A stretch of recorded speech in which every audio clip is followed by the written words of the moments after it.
Los especialistas hablan de 4 tipos de salarios. El salario emocional, relacionado con el miedo, la tristeza, la rabia y la alegría que te genera lo que haces, producto de tu entorno laboral. El salario espiritual, de cómo te hace sentir contigo mismo y la trascendencia de lo que haces hacia los que te rodean, partiendo desde tu ser, partiendo desde tu centro. El salario intelectual, ese valor agregado a tus competencias profesionales, el aprendizaje y superación que te ofrece tu labor dentro de la organización. Y por último, el salario económico, lo que recibes en recursos materiales por aquello que haces. Muchos sacrifican un tipo de salario por otro. Puedes tener un excelente ambiente de trabajo, un salario emocional muy bueno, pero lo económico muy bajo. O un salario muy alto, pero no te gusta, no te sientes bien con lo que haces, así tengas un buen ambiente de trabajo. Lo ideal es que exista un equilibrio en esos 4 tipos de salarios. Si conoces alguna empresa donde se dé esta congruencia, pásame el dato para solicitar un puesto de trabajo allí. Este último de los salarios, el económico, es del que te quiero conversar, que en gran parte depende del patrono, del empleador, o como lo llama la Ley Orgánica del Trabajo, Trabajador y Trabajadora, de la entidad de trabajo, que en el marco de esa ley, que muchos consideran novedosa, se quedó anclado en un entorno económico que ya evolucionó hacia la economía digital, en un marco económico nacional caracterizado por la hiperinflación que pulverizó su poder adquisitivo. La Ley Orgánica del Trabajo, Trabajador y Trabajadora, en lo adelante de la ley, concentra en el título 3 los aspectos asociados con ese salario económico, lo que recibe el trabajador y trabajadora por su esfuerzo, que es un elemento fundamental para la captación y retención de la fuerza laboral, o llamado también talento humano. Son 4 elementos que atraían y retenían ese talento humano. 1, el salario propiamente dicho. 2, la participación en los beneficios en la entidad de trabajo, que deben estar siendo pagadas en estos primeros 15 días de este mes de diciembre. 3, las prestaciones sociales, la garantía de prestaciones sociales. Y 4 elemento, las vacaciones, compuestas por los días de disfrutes y un bono vacacional. Este tema es muy extenso, pero del que solo haré mención a uno de ellos, de las prestaciones sociales, que anteriormente eran un elemento que inclinaba la balanza para que un trabajador o trabajadora se mantuviera fiel a la organización, brindándole su servicio por un tiempo prolongado. En los bancos, por ejemplo, el salario mensual no era muy bueno, pero las prestaciones de fin de año eran muy atractivas.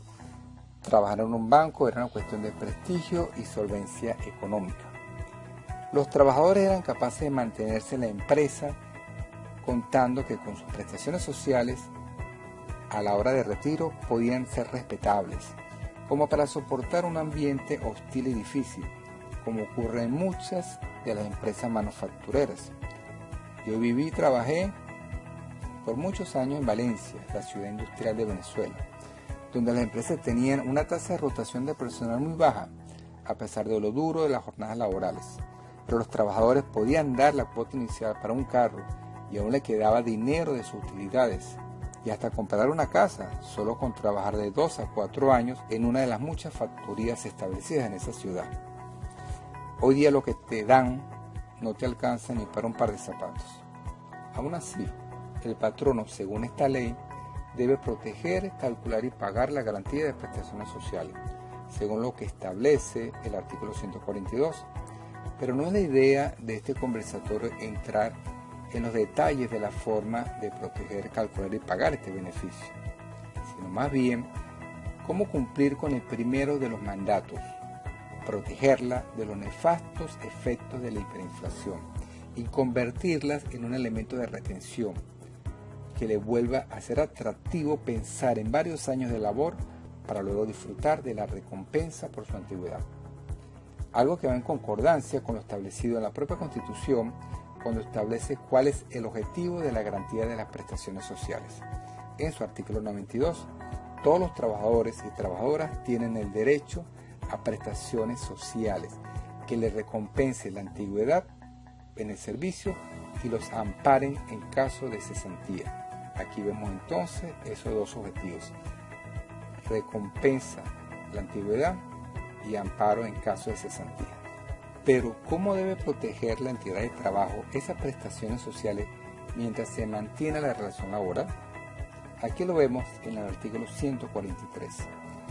Los depósitos trimestrales y anuales a los que hace referencia el artículo anterior se efectuarán en un fideicomiso individual o en un Fondo Nacional de Prestaciones Sociales a nombre del trabajador o trabajadora, atendiendo a la voluntad del trabajador o trabajadora. Aquí vemos entonces dos opciones: fideicomiso individual. Para ello recurriríamos a la entidad financiera, a los terceros de confianza, y el Fondo Nacional de Prestaciones Sociales, algo que ni las propias empresas del Estado conocen o aplican. La tercera y la más popular de las opciones es que la empresa las acredite en una cuenta en su contabilidad.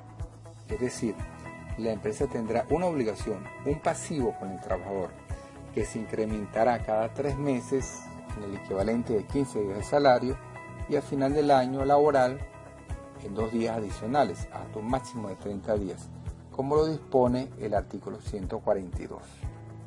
Sigamos revisando el artículo 143. Lo depositado por concepto de garantía de prestaciones sociales devengará intereses al rendimiento que produzcan los fideicomisos o el Fondo Nacional de Prestaciones Sociales. Quiere decir entonces que el trabajador recibirá una compensación por esas garantías de prestaciones sociales. Si van a parar al banco a través del fideicomiso, este le cancelará intereses, igual si van a parar al Fondo Nacional de Prestaciones Sociales. Depende de un tercero que se supone resguardará y remunerará los fondos que estén bajo su custodia. Sigamos con este artículo.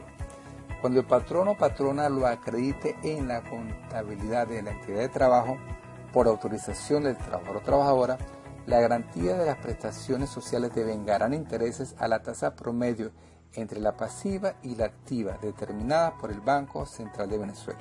Entonces, si las prestaciones sociales quedan en la contabilidad de la entidad de trabajo, se puede decir que al no realizar desembolso alguno mientras se mantenga la relación laboral, la entidad de trabajo está trabajando con el dinero que le pertenece al trabajador o trabajadora, algo que dependiendo del número de trabajadores puede ser un importe de dinero significativo.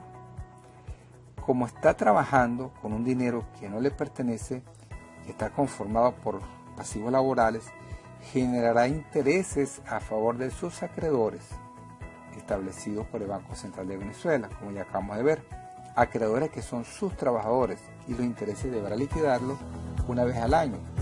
Regularmente lo hace por estas fechas, pero eso depende de la fecha de ingreso de cada trabajador o trabajadora. Listo, ya vemos entonces a dónde deben ir a parar la garantía de prestaciones sociales. Bueno, es el deber ser, lo que está en la ley.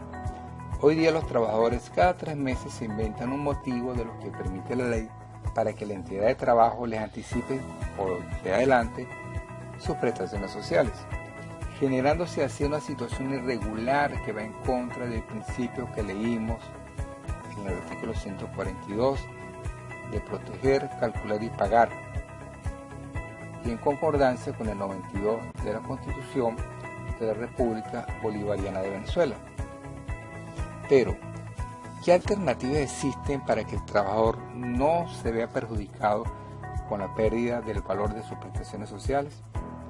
Que la empresa pueda cumplir con lo establecido en la LOT y no estar anticipando cada 3 meses a los trabajadores lo que devengan por sus prestaciones sociales, y que además reciban un beneficio mayor al que establece la ley, generando así un incentivo para el trabajador y de paso sea atractivo para que decida dedicarle más tiempo a la organización y no ande de puerta en puerta, de lugar en lugar, buscando esa estabilidad económica. Las organizaciones empresariales se le ingenian de muchas formas. Unas le dan acciones de la propia empresa que le generan al trabajador un sentido de pertenencia. Bueno, eso ocurre muy a menudo en otros países. Aquí hubo una empresa hace muchos años, Materiales Mendoza se llamaba la empresa, que tenía esa política y sus trabajadores eran muy longevos, lo que le trajo problemas para incorporar sangre nueva, pues nadie quería irse de su propia empresa. En la empresa Polar, por ahí en Valencia, les dabas toda la semana a los trabajadores un combo con los productos que elaboran, desde mayonesa hasta cervezas. Yo llegué a pedirle a mi vecino que trabajaba en la Polar de San Joaquín que me ayudara a ingresar a la nómina de esa empresa, pero para que se abriera una plaza tenía que pasar dos cosas: una, que el trabajador se jubilara, o dos, que el trabajador se muriera. Otras empresas ofrecen bonificaciones en divisas, pero eso es como tener mercenarios haciendo el trabajo. Muchas le otorgan bienes de primera necesidad y así muchas estrategias que a la larga pueden ser insostenibles. Son estrategias válidas, pero ¿qué otra alternativa puede la empresa, puede la entidad de trabajo considerar? Y es aquí, amigos míos, donde entran los criptoactivos y tu formación como profesional. Esto que les voy a comentar no lo vas a ver en ninguna de las materias de la especialización y es posible, muy posible, que tu profesor o profesora te vea como si andara en malas juntas. Modern technology allows people to communicate directly. Voice and video calls, emails, pictures and instant messages travel directly from A to B, maintaining trust between individuals no matter how far apart they are. When it comes to money, people have to trust a third party to be able to complete a transaction. Blockchain technology is challenging the status quo in a radical way. By using math and cryptography, blockchain provides an open, decentralized database of any transaction involving value, money, goods, property, work, or even votes, creating a record whose authenticity can be verified by the entire community. The future global economy will move towards one of distributed property and trust, where anyone with access to the internet can get involved in blockchain-based transactions, and third-party trust organizations may no longer be necessary. The uses of blockchain technology are endless. Some expect that in less than 10 years it will be used to collect taxes. It will make it easier for immigrants to send money back to countries where access to financial institutions is limited. Financial fraud will be significantly reduced, as every transaction will be recorded on a public and distributed ledger, which will be accessible by anyone who has an internet connection. Think of it as wills and contracts that execute themselves, or dated proof of existence for ideas, much like a patent. Blockchain will become a global, decentralized source of trust, but not everyone is ready to embrace it. A huge proportion of trust services, from banking to notaries, will face challenges on price, volume, and in some cases, their very survival. Public authorities could find it more and more difficult to enforce traditional financial regulations due to the new possibilities offered by the Bitcoin network to bypass traditional financial intermediaries. Unimagined new networks will evolve to meet society's needs more cheaply and potentially more securely. Will governments, financial and legal institutions embrace blockchain? What will happen to the ones who don't?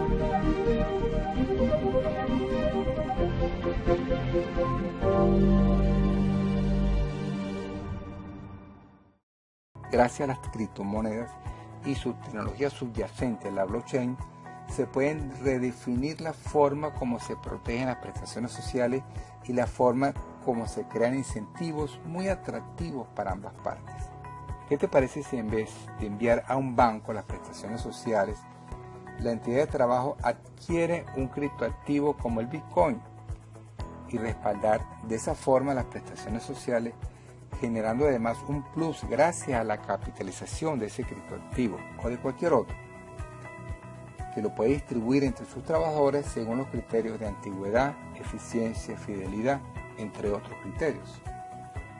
No solo con las prestaciones sociales, incluso con el propio salario. Son opciones que están sobre la mesa y que debemos contemplar en el marco de esta nueva economía digital. Y algo parecido se asomó aquí en Venezuela, por allá en Guayana, en las empresas básicas, con el criptoactivo soberano, el Petro. Algo que generó muchas expectativas, pero que se quedó en anuncios. Tal vez con la nueva Asamblea Nacional se retome la propuesta de elección nacional y se legisle en ese sentido. Es cuestión de investigar, de probar y blindar todos los flancos, legales, financieros, tributarios, funcionales también, y sobre todo vencer el miedo a lo desconocido. Por naturaleza, todo lo novedoso genera rechazo, pero eso ha pasado y seguirá pasando. Solo es cuestión de conocer, educarnos y así superar ese miedo y dar el paso, como lo están dando otros países. En Toronto, en Canadá, una de las más grandes firmas consultoras, la Deloitte, que creó un token, BitPay, para incentivar a sus trabajadores. El dinero pagado en criptomonedas a los trabajadores sirve para comprar alimentos en el comedor interno de la empresa. En Nueva Zelanda, el pago en salario es opcional. Por allá en España se ha implementado el pago voluntario del salario. En México, las regulaciones virtuales ofrecen la oportunidad de comenzar a probar este método de pago. En Japón, una empresa paga en Bitcoin parte del sueldo a sus 4.700 empleados. Resalta como una de las razones del uso de la criptomoneda el nivel del conocimiento del personal sobre estos activos. Si la empresa le paga a un trabajador en criptomonedas, este debe saber qué hacer con él. Y esto solo se logra instruyendo a los trabajadores en el uso de esa nueva forma de dinero criptográfico. Y mientras tanto en Venezuela, estamos en una carrera frenética detrás de la moneda norteamericana. Imagina que una de nuestras empresas le diga a sus trabajadores que les va a pagar en Dash o Bitcoin, solo por mencionar dos de las más populares, la más sólida del ecosistema de criptomonedas, pero que también los instruya de cómo ir a Ratán o a Sigo a hacer sus compras y que pueda resguardar parte de su remuneración en esas criptos para que la inflación no haga de las suyas con el esfuerzo de su trabajo. Solo imagínatelo. ¿Se puede hacer? Claro que se puede. Y de seguro algunas empresas ya lo están contemplando. Repito, es cuestión de tiempo. Como era cuestión de tiempo que grandes marcas se hayan incorporado en el uso de criptomonedas como forma de pago. Cualquiera de ellas puede, así como recibe pagos, efectuar pagos en criptomonedas. ¿Y por qué no a sus trabajadores? Salarios, beneficios sociales o incentivos, pero todo en el marco de la ley. Bueno amigos, este es un tema muy apasionante y lleno de oportunidades que explorar y aprovechar en beneficio de los trabajadores y trabajadoras y de la propia entidad de trabajo. Pero así como ofrece ventajas, presenta muchos retos, entre ellos legislar y adecuar las leyes existentes en materia laboral y tributaria. Y para eso están ustedes, nosotros, para promover y gestionar los cambios que están por venir. Vamos a seguir en contacto, a seguir organizando actividades como esta para promover la educación en criptoactivos, impulsar la usabilidad y sentar las bases para que todos los trabajadores, trabajadoras, entidades de trabajo y la comunidad podamos avanzar hacia una nueva economía digital, la economía 5.0. Para finalizar les dejo un pequeño video que quiero que les presten mucha atención y después de analizarlo entremos entonces al ciclo de preguntas y respuestas, comentarios, aportes para enriquecer este foro chat. ¿Qué pasaría si existiera un avance tecnológico tan poderoso para transformar los pilares y los cimientos mismos que sustentan nuestra sociedad? Una tecnología que fundamentalmente influye en la manera que funciona nuestra economía, sistemas gubernamentales y negocios. Puede cambiar nuestro entendimiento conceptual en lo referente al sistema de trueque, a la comercialización de bienes y a la confianza. Esta tecnología ya existe y se llama criptomoneda.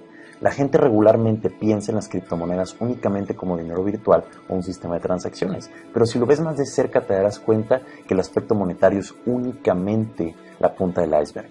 Es por eso que la criptomoneda es una tecnología revolucionaria, de la cual el dinero es únicamente una de las miles de posibles aplicaciones. El dinero existe para facilitar el comercio. A través de los siglos el comercio se ha tornado increíblemente complejo. Todos comercian e interactúan con todos a nivel global. La contabilidad de los trueques se realizaba de manera manual y esta información es regularmente aislada y escondida del público. Por esa razón utilizamos terceros o intermediarios de confianza para facilitar y aprobar nuestras transacciones. Piensa, por ejemplo, en el gobierno, en bancos, en brokers, contadores, notarios o emisores de papel moneda. Llamaremos a estos terceros de confianza. Esto nos trae a la esencia de la criptomoneda. El software de la criptomoneda le proporciona a una red de computadoras la oportunidad de mantener una contabilidad colectiva a través del Internet. Esta contabilidad no es ni cerrada ni tampoco controlada por algún individuo u organización. En lugar de eso es pública y disponible en un libro mayor digital, la cual es distribuida y replicada alrededor de la red. Le llamaremos a esto la cadena de bloques o blockchain. En el blockchain todas las transacciones están bloqueadas, incluyendo información referente a fechas, tiempos, participantes y volúmenes de cada transacción. Cada nodo de la red contiene una copia idéntica del blockchain completo. En las bases de los complejos estados matemáticos, las transacciones son verificadas por los miembros llamados mineros del blockchain. Estos principios matemáticos también aseguran que cada nodo, automática y continuamente, valide el estado del blockchain y cada una de las transacciones que suceden en él. Si alguien intenta corromper cada transacción, los nodos lo detectarían inmediatamente y el blockchain se rehusaría a generar un movimiento.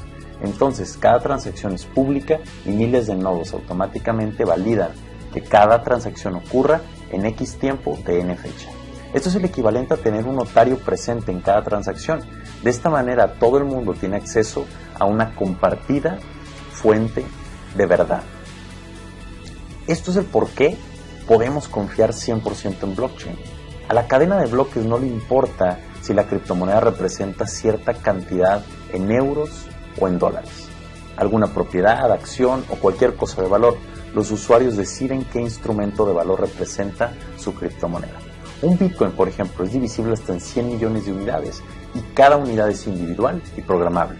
Esto significa que los usuarios pueden asignarle propiedades a cada unidad. Los usuarios pueden programar cada criptomoneda para que represente euros, dólares, acciones de una compañía, kilowatts de energía, certificados de propiedad. Es por eso que la criptomoneda es mucho más que simplemente dinero y pagos. Una criptomoneda puede representar muchos tipos de propiedad, 1000 barriles de petróleo, créditos, votaciones de un periodo electoral, por ejemplo.